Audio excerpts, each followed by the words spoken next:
چھٹا کلمہ ردی کفر۔ اللہم انی اعوذ بک من ان اشرک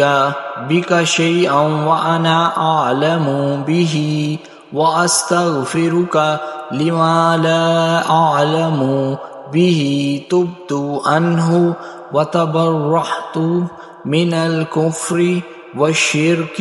والکذب والغیبات والبدعات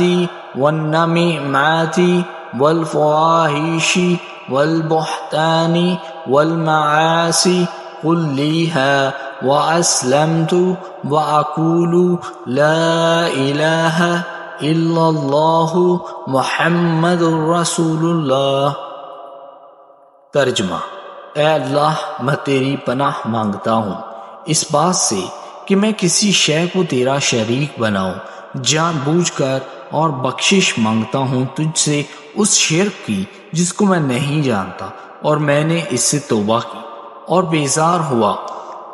کفر سے